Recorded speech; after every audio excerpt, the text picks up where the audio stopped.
Well, thank you very much, everybody. It's an honor to be with a very strong leader, a man who has been through a lot, and a man who I've gotten to know very well, and we've gotten along really very well. And we had a big call yesterday, as you know, with President Putin, and we'll be talking about it. President Zelensky of Ukraine has endured a lot. I mean, he really has. He's endured a lot, and we've endured it with him. To be honest, it's been a long time, and I think we're making great progress. So we're going to be talking about that today. We'll be talking about what took place yesterday with my phone call with President Putin, and I think that things are coming along pretty well. It began with Alaska, where I think certain guidelines were discussed, and we want to see if we can get this done. This was long ago into the Biden administration. I came here and we inherited this, and we'd like to see if we could finish it, end it. We want it ended. So many people have died in this war, and we're gonna get it ended. So I just want to thank you all very much. If you have a couple of questions, go ahead, please. In fact, before I do that, let me just ask the President to say a few words. Thank you, President. Glad to meet you again, Mr. President. Thank you very much for the invitation. Again, my congratulations with your successful ceasefire in the Middle East. Thank you. Yeah, and you did it, and I think this is a momentum to finish Russia's war against Ukraine. I think that, yes, we understand that Putin is not ready. I think not ready, but I think that I'm confident that with your help we can stop this war, and we really need it. We see that they don't have successful steps on the battlefield, and it's good. I think that their army is weak now, but a lot of losses. They have a lot of losses, and in economy and people, and I think this is a very important moment. And I wanted to thank you, Mr. President, after our phone calls. Yesterday I had a good opportunity to meet with the big American energy companies, and they're ready to help us. Yes, after all these attacks on our infrastructure, Russian attacks, and etc. And I had also meetings, thanks to your team. We had meetings with a good military companies. We spoke about air defense, and I want to share it after with details where we are. Thank you. Thank you so much. Thank you very much. Very good. And I think it looks beautiful in his jacket. Yeah. Is it beautiful? I hope people notice. It's a good. It's actually very stylish. I like it. Yeah, please go ahead. Under the Biden administration, the White House was fearing of a possible escalation. They were not allowing the Ukrainians to strike into Russia, fearing of this escalation. Yeah. Would your administration allow Ukrainians to strike deep into Russia? We're going to be talking about that. That's something we'll be talking about. You're right. It's an escalation, but we'll be talking about that. Mr. President, will President Zelensky join you in Hungary to meet President Putin? Because it's a leader that we like. We like Viktor Orban. He likes him. I like him. It's a country that's a safe country. Done a very good job. He's been a very good leader in the sense of running his country. He doesn't have a lot of the problems that other countries have, and so we've decided that we'll be going to be with Viktor Orban, and he will, I think he'll be a very good host. President Trump, President Trump, It's President Trump. Hungary, yeah. We're doing Hungary, yeah. With Putin, trilateral meeting, or is it just you and Putin? To be determined, but I would say most likely it's going to be a double meeting. It'll be a double meeting, but we will have the President, Zelensky, in touch. There's a lot of bad blood with the two presidents, and I'm not speaking out of turn when I say it. It's a very difficult situation.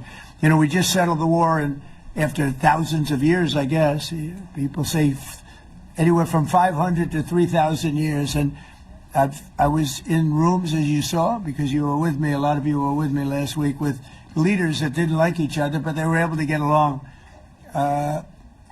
These two leaders do not like each other, and we want to make it comfortable for everybody. So one way or the other, we'll be involved in threes, but it may be separated. President Trump. President Trump. We'll see what? What if President Where are you Putin from? From Ukraine. You actually had a Okay, conversation good. with me Good, in yeah. The Hague. What if President Putin doesn't agree to peace in Hungary? What do you do then? Do you have Well, let's see what steps planned for happens. that? I mean, what if? I think he will. I think that President Putin wants to end the war, or I wouldn't be talking this way. I think he wants to end the war. I spoke to him yesterday for 2.5 hours. We went through a lot of details. He wants to get it ended.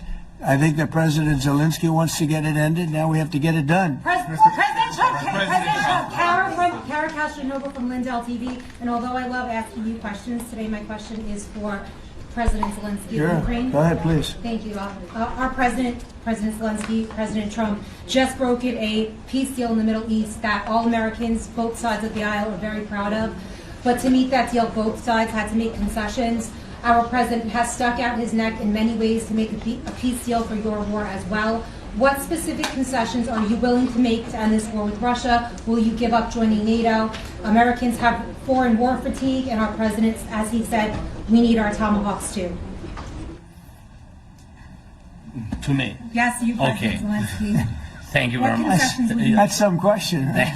So many questions in one. Thank you very much for your question. First of all, I think we need to sit and speak. The second point, we need ceasefire. Even now, you see in the Middle East, it's very difficult to hold ceasefire. Everywhere, in every war, it's very difficult. We want peace. Putin doesn't want. That's why we need pressure on him. We will speak with President today what we need. We understand what we need to push Putin to negotiation table. And as I said previously, so we are ready to speak in any kind of format, bilateral, trilateral, doesn't matter. Matter just peace. This is important. And we don't speak about NATO or NATO. For Ukrainians, it's very important. Of course, it's our decisions of allies to decide where we are. But are you willing to give Yes, up but the joining NATO? most important thing for people in Ukraine, which are under each day's attacks, to have really strong security guarantees. NATO is the best, but weapon is very important. Allies on our side is very important, and between us, for us, bilateral security guarantees between me and President Trump is very important. I don't know, we didn't speak with details about it, but this is the most important document because the United States is very strong. Sir, President Trump, you are the middleman right now, hoping to end this conflict. Who is doing a better job negotiating, President Zelensky or President Putin? I think they're both doing a great job in that sense. We have to get it done. We've got to take some of the hatred of each other. You know, they don't like each other. I say that in front of President Zelensky, but I say it in front of President Putin too. They have tremendous bad blood. It's really is what is holding up, I think, a settlement. I think we're going to get it done, and we have to make it long-lasting. As I said in the Middle East, everlasting, right? Everlasting. And the Middle East is a much more complicated situation. You know, we had 59 countries involved, and every one of them agreed. And it's, you know, it's sort of amazing. Most people didn't think that was doable. This is going to be something I really believe that's going to get done. I had a very good talk yesterday with President Putin. I think he wants to get it done. President Zelensky, right behind you. When we were in Israel with President Trump earlier in the week, we heard a lot about the difference in diplomacy between President Trump and President Joe Biden before him. What do you see as the biggest difference in diplomacy between President Trump and President Biden? President Trump has a big chance now to finish this war. President Biden now is not the president, so he doesn't have a chance to finish this war. And President Trump is really showed for the world that he can manage ceasefire in Middle East, and that's why I hope that he will do this, and we will also have such big success. For Ukraine, it's a big chance, and I hope that President Trump can manage it. I would say the biggest difference is one is extremely competent and the other one is grossly incompetent. Sir, a few weeks ago in New York, when you two met, you said that you think Ukraine could ultimately take back all the territory that it's lost so far. Do you still think that's the case, or do you think there'll have to be some sort of You swap never of know. Look, territory? you know, war is very interesting. You never know, do you? You just never know. With war and peace, but you never know. Please. Russia calls Tomahawk supply to Ukraine as an escalation, yet it continues using similar cruise missiles like Caliber and Yeah. even... Who are you with? Who are you with? Ukraine. Ukraine? Yeah. But Russia continue even using the cruise missiles and also nuclear-capable ballistic missiles in Ukraine since 2022. So do you consider providing Ukraine with the Tomahawk or similar missiles as an opportunity to equalize the possibilities of Ukraine and Russia and push Moscow to the negotiation Yeah. table? Sure. We're going to be talking about that. That's why we're here. Okay? Fair question. Exactly as he told you to say it, but we're going to be talking about it. Okay? Yeah, please. What is your message to India and Hungary, who is still refusing? You said India and Hungary? Hungary. That's an India interesting. and Hungary India and refusing Hungary. to It's stop an interesting buying, combination. refuse to stop buying Russian oil. Well, India is not going to be buying Russian oil anymore. And Hungary is sort of stuck because they have one pipeline that's been there for years and years and years, and they're inland. They don't have sea. They don't have sea. And I spoke with the very great leader of Hungary, and they are, you know, it's very hard for them to get oil. I understand it. Hungary's in a very interesting position because they can't have ports. You know, they're surrounded by land. So we'll see what happens there. But India will not be buying oil from Russia. And they've already de-escalated and they've more or less stopped. They're pulling back.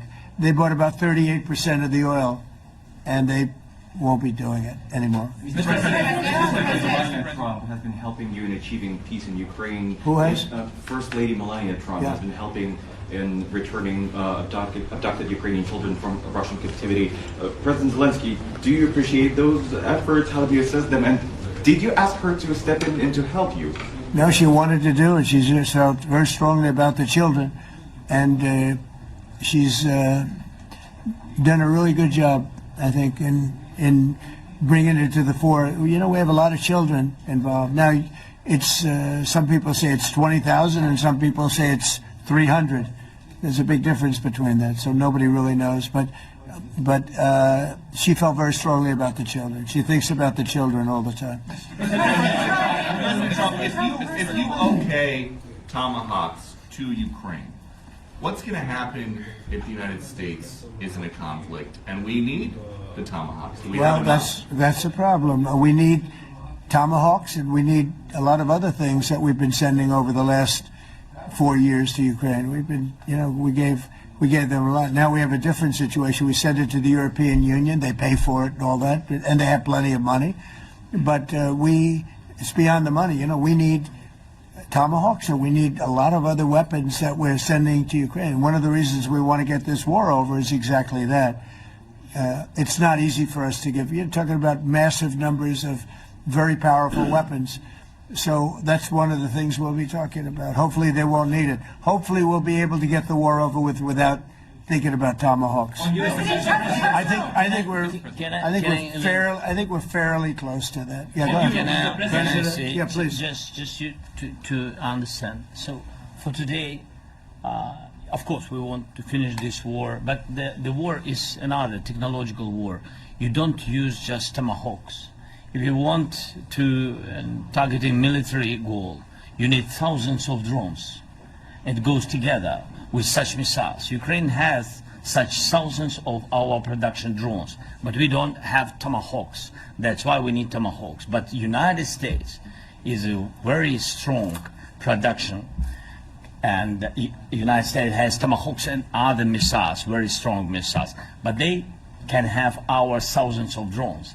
That's why where we can work together, where we can strengthen American production. And so just so that I understand, so you're suggesting kind of a trade.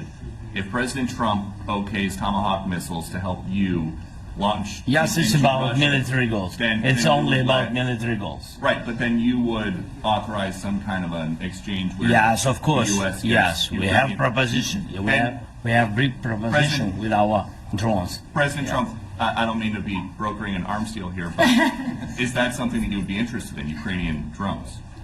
We are, yeah, we would. We have a lot of drones right now. We build our own drones, but we also buy drones from others, and they make a very good drone. I mean, drone warfare has really come to the fore over the last couple of years because of this war. I will say, there's nothing like the jets. You know, we knocked out a lot of drones in Israel. We were knocking them out for Israel, and we were doing it with extremely fast and powerful jets, following the drones and knocking the hell out of them. So, you know, we know a lot about the drones, and we know a lot about the great jets, the great ones. The ones, well, and the B-52s, which were totally they were stealth. They were undetectable. So we have a lot of different weapons. And, you know, I have an obligation also, though, to make sure that we're completely stocked up as a country, because you never know what's going to happen. In war and peace, right? You never know what's going to happen. So we're going to be talking about Tomahawks, and would much rather have them not need Tomahawks. Would much rather have the war be over, to be honest, because, you know, we're in it to get the war over. We're selling a lot of different types of weapon, as you know, to the European Union. We're not in it for that. We're in it to get it over. We're losing thousands of people a week. Thousands of people, Russian, Ukrainian, and mostly soldiers. I mean, mostly soldiers. But we're in it to see that end. And if we can end quickly, and I think we can. I mean, I had a very good talk yesterday. We're going to be talking about it. But I had a very productive talk yesterday with President Putin. We'll see what happens. But the war in the Middle East was far more complicated. We got that one done. And I think we have a good chance. I think President Zelensky wants it done, and I think President Putin wants it done. Now all they have to do is get along a little bit. Can you give us an update on the trade negotiations with China, or perhaps Secretary Best? Yeah, I will, and I'm going to let Scott do that. But I think we're doing very well. I think we're getting along with China. China would like to have something. As of this moment, we'll be meeting in a couple of weeks. We'll be meeting in South Korea. You think myself. Will go forward? I think so. It looks like it's going forward. I think so. They want to meet. We like to meet. I have a very good relationship with President Xi, and we're going to see what happens. But, you know, for years we were taken advantage of by China very badly. We were losing hundreds of billions of dollars a year to China. We really built their military, if you think about it. The kind of money that presidents allowed to be lost to China was just insane. And then when I came into office, as you know, I put very severe tariffs. So we took in hundreds of billions of dollars in my first term from China. Biden let that go because it was so much. He let it continue, but he gave all sorts of exceptions. And by the time you looked at it, Scott, I would say it wasn't the same thing. He would give an exception for anything. If you got up and went out to dinner, he'd give you an exception. So it wasn't the same thing. But I put on very serious tariffs, and we took in hundreds of billions of dollars. And then I left office. The election was rigged. I left office, and that was the story. Now I come back, and we are in a very strong position because of tariffs. We're in a very powerful position because of the fact that we have tariffs. If we didn't have tariffs, we would be in a very weak position. We would be in a weakened state. But with tariffs, we've made hundreds of billions of dollars, not only from China, but from others. And China wants to talk, and we like talking to China. So we have a very good relationship, and we're going to be meeting in South Korea a couple of weeks. And I just got back from a long trip. I'm going on another long trip. And Scott, you want to say a few words on that, please? Yes, sir. So the entire relationship stems from the great respect that the two leaders have for each other. China did a substantial unprovoked escalation last week.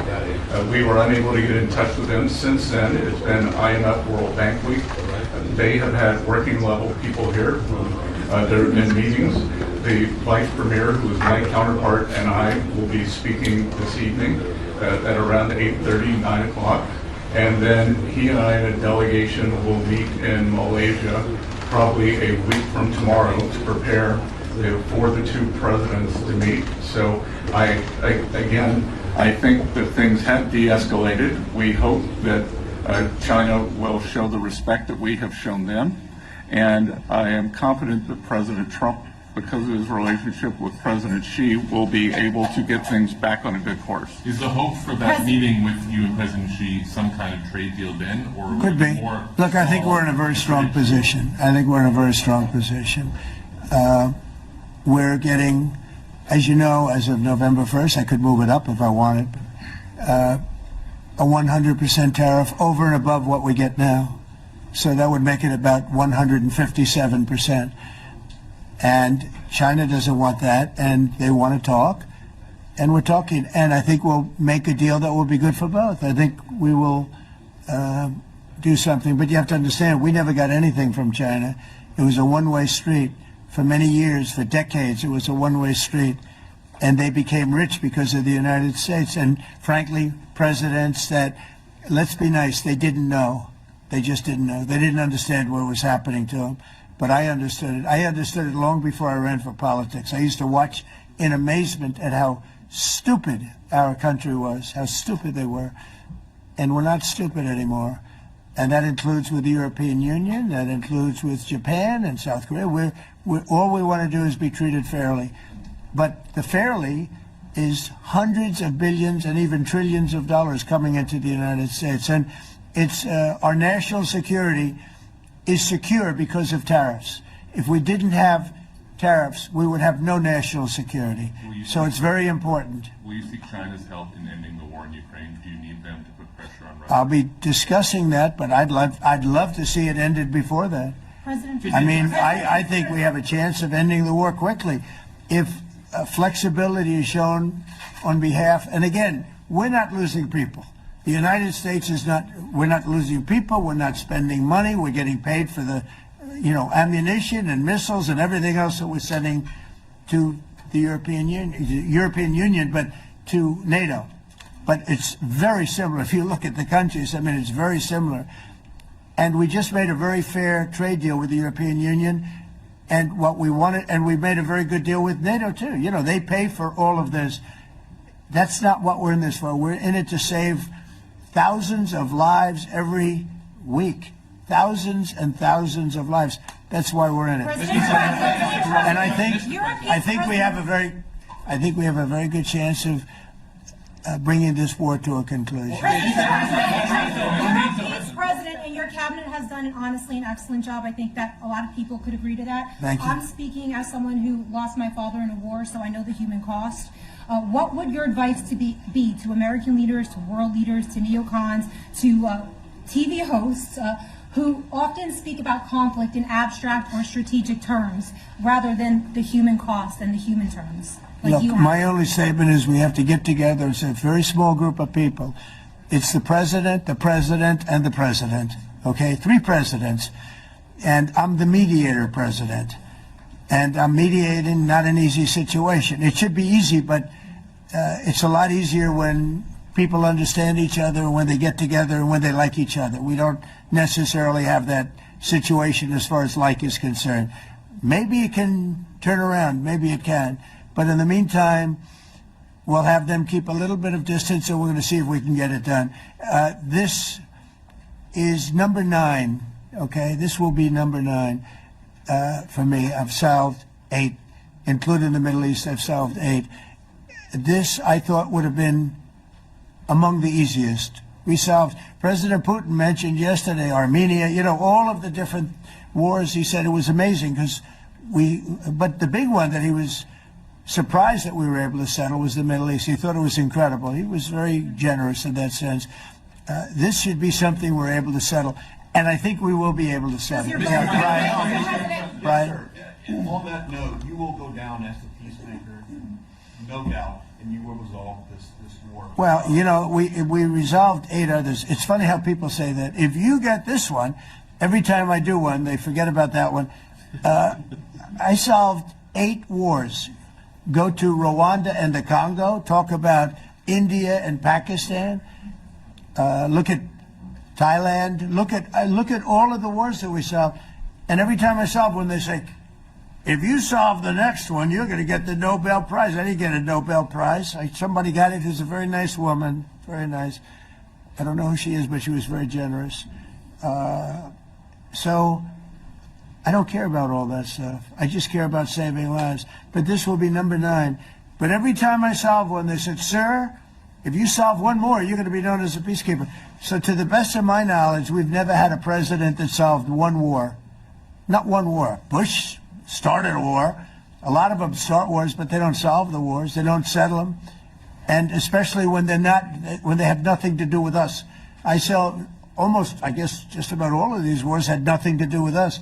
But I saved tens of millions of lives. The Prime Minister of Pakistan said, I saved millions of lives in interceding on Pakistan, and you look at Pakistan and India as an example. That would have been a bad one, 2 nuclear nations, right? So I say this, this is pretty much the last one, although I do understand that Pakistan attacked, or there is an attack going on with Afghanistan. That's an easy one for me to solve if I have to solve it. In the meantime, I have to run the USA, but I love solving wars. You know why? I like stopping people from being killed, and I've saved millions and millions of lives, and I think we're going to have success with this war. Wait, please. This, President Zelensky, this is your 3rd time over here. Oh. And by the way, you look excellent. Thank you, sir. Thanks. For you, by the way. This is your 3rd time here. How different sitting across from the president is this time versus the 2 previous times here at the White House, and how confident are you hearing the success rate of solving these prior wars that he can get this war solved? First of all, about suit. The same suit because the same president. It's very simple. The next president will have another suit. Yes. About our relations with President Trump, I think we have important dialogues, and I think we begin to understand each other. Yes, and I know that President is briefed very well about the situation in the battlefield, and he knows a lot what's going on in the battlefield in Ukraine, and I think it really helps when you know a lot of things, a lot of details about one or another war. It helps a lot, but we are still in war, and I hope we can manage. You have been hearing It's that there are some important. countries that are not meeting their commitment. You pointed out Spain. They said that it's impossible. No, Spain has not come through. No, Spain has not been loyal to NATO. Spain has been, they're the only one. Everyone went up to, as you know, I mean, you were 2% and they all went up to 5%, but Spain disagreed with that. I think Spain should be reprimanded for that. I think it's very bad that they did that, but that's up to them. That's up to NATO and Spain. From your options, they cannot be expelled from NATO. Can they or not? They cannot, according to the treaty, but they also claim that they are protected by the European Union umbrella for trade. Well, the other people, many of the other countries are in the European Union too. They're not complaining, right? President, tell you that Putin is serious. That's of interest. Mr. They're President. protected by- Yeah, please, go ahead. Thank you, Mr. President. Do you think you can carry the momentum from the Middle East deal over to this deal? And I if do. so, how does that move the needle? Yeah, I do. I think we carry a lot of momentum, a lot of credibility. Getting Middle East done was very important. Nobody thought it could be done. That was one nobody thought could be done, and we got it done. And a lot of that was the big hit that we put on Iran with respect to the nuclear. They took that was an unbelievable military maneuver, the B-2s, and many other planes involved, by the way, but the B-2s. Yeah, I think nobody expected that to happen, and you know we had 59 countries involved, and these were countries very diverse. You had Arab, Muslim, Jewish. You had every country, Christian. You had every country, many countries involved, and we got that done. And we got it done pretty swiftly after we set the table properly. We had to set the table properly. This should be one that we get done. And I think the table is set properly here now, too. And it'll be a great honor. It'll be a great honor to get it done. And the Ukrainian people are great, and the Russian people are great. And obviously they have much in common, as we understand. They have a lot in common. So it'll be a great honor to get it done. Yeah. On Venezuela, there are survivors from your latest boat strike. What happens to those survivors? Well, I'll ask Marco to discuss that possibly. Yeah, it's well known there's an ongoing narco-terrorist operation the United States has been conducting. As far as details of any recent strikes, we're not prepared here to announce all those details, but you'll get that information here very shortly. And how are there survivors when these are meant to be lethal attacks? Yeah, again, I mean, we're undertaking these operations against narco-terrorists. That's what these are. These are terrorists. Let's be clear. And but as far as the details of any recent operations, when we are prepared to announce those, we will, as the president has consistently done. So you may get something on that later today. Let me ask you, that was in a submarine, right? We attacked a submarine, and that was a drug-carrying submarine built specifically for the transportation of massive amounts of drugs, just so you understand. This was not an innocent group of people. I don't know too many people that have submarines, and that was an attack on a drug-carrying, loaded-up submarine. Yeah. On Putin, is it your belief, as Mr. Zelensky said yesterday, that the threat of tomahawks and costs, as Secretary Hicks put it, is that bringing him to the table, the fact that it's kind of a carrot and stick? I don't know what's bringing him to I think he wants to make a deal, that's all. I can't tell you what's bringing him. Sure, that's the threat of that is good, but the threat of that is always there. Tomahawks are very dangerous weapons. They're incredible weapons. If you like warfare, it's one of the most accurate. You know, we hit 30 Tomahawks in Iran after the B-2s did their damage. We sort of gave it a little capper with 30 Tomahawks from a submarine, quite far away actually, but they're an amazing weapon. They're a very powerful weapon, but they're a very dangerous weapon, and it could mean big, escalation. It could mean a lot of bad things can happen. Tomahawks are a big deal. But one thing I have to say, we want tomahawks also.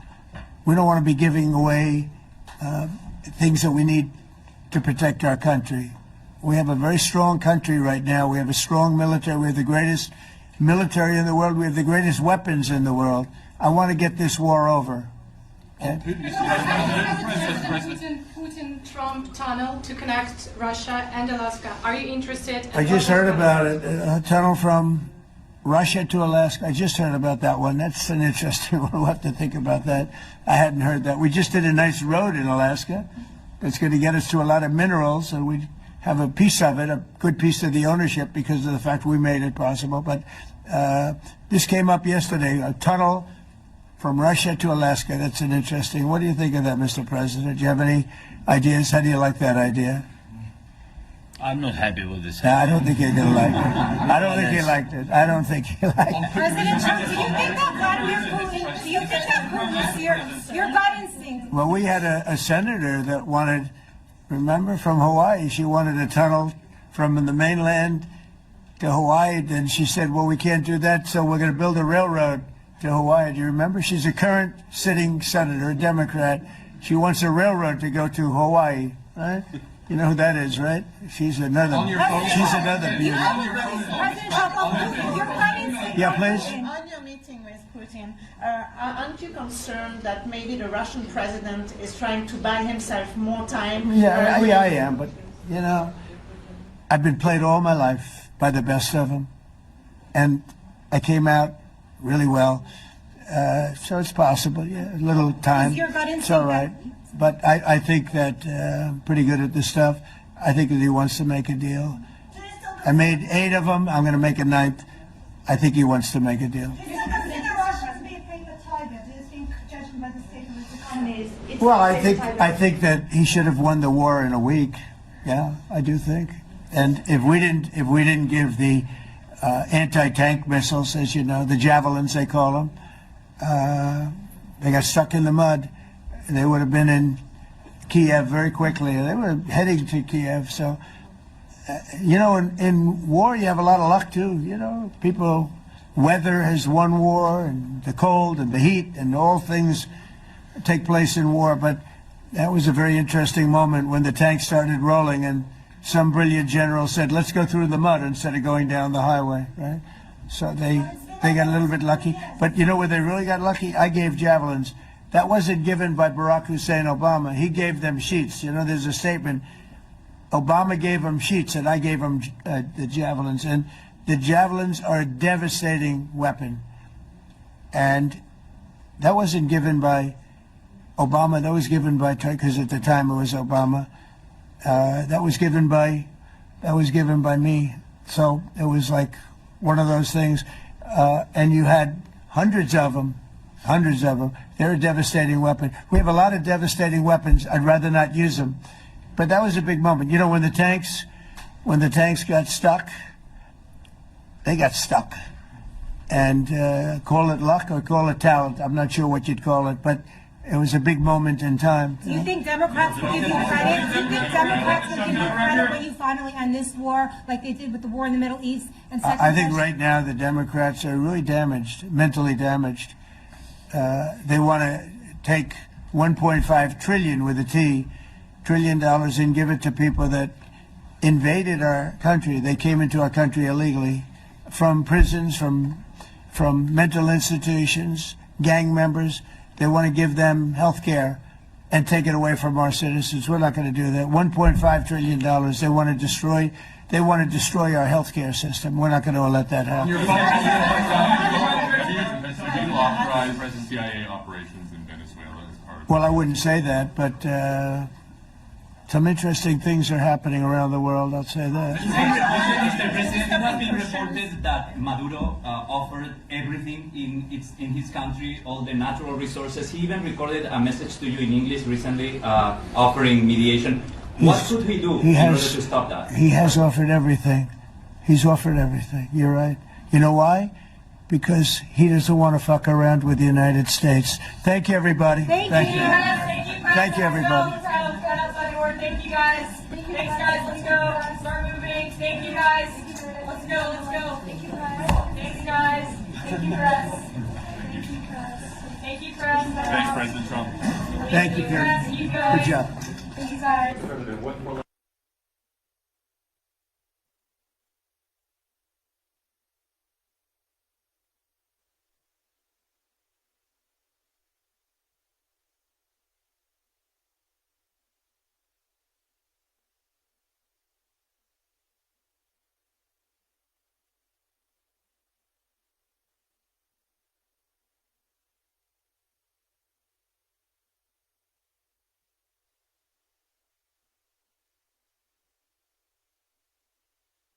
At the White House Cabinet Room, President Donald Trump met with Ukrainian President Volodymyr Zelensky for a high-profile discussion that centered on peace efforts, U.S.-Ukraine relations, and the ongoing war with Russia. The two leaders spoke warmly about each other's leadership and expressed shared optimism about bringing the conflict to an end. Trump opened the meeting by calling Zelensky a strong and brave leader, and said he believed that both Ukraine and Russia now want to end the war. He revealed that he had recently spoken with Russian President Vladimir Putin for more than 2 hours, describing the conversation as productive, and emphasizing that peace talks could move forward soon. Zelensky thanked Trump and the American people for their continued support, saying Ukraine was still in need of advanced air defense systems and help rebuilding critical energy infrastructure. He also mentioned that he had met with several U.S. defense and energy companies to discuss further cooperation.